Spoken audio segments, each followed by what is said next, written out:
ఇక రైతు బంధు కేసీఆర్ ఉండగా నాట్లకు రైతు బంధు పడుతుండే. రేవంత్ రెడ్డి వచ్చినాక ఓట్లకు రైతు బంధు పడుతుంది. అవునా కాదా? అప్పుడేమో పార్లమెంట్ ఎలక్షన్లు, ఎంపీ ఎలక్షన్ల ముందు ఒక్కసారి వేసిండు.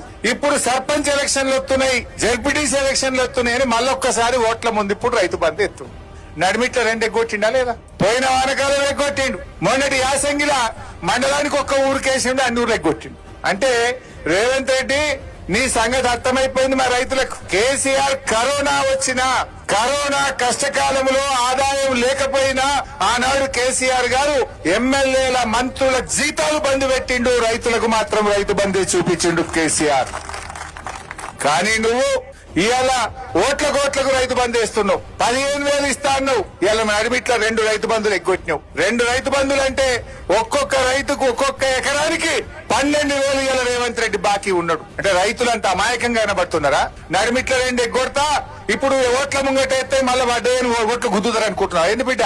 తప్పకుండా నువ్వు ఆ 12,000 బాకీ పడ్డ ఎకరానికి 12,000 ఇస్తేనే రేపు లోకల్ బాడీ ఎన్నికల నీకే రైతన్న ఓటేస్తాడు, లేకపోతే ఒక్క రైతు కూడా నీకు ఓటేయడు బిడ్డ, జాగ్రత్త అని చెప్పి నేను హెచ్చరిస్తా ఉన్నా. అంటే ఆయనకే తెలివి ఉందనుకుంటుండు, అతి తెలివి చూపిస్తున్నాడు. నడిమిట్ల 2 ఎగ్గొట్టిండు, ఇప్పుడు ఒక్కసారి ఎత్తగా నాకు మళ్ళా పట్టాయి ఓట్లు అనుకుంటుండు.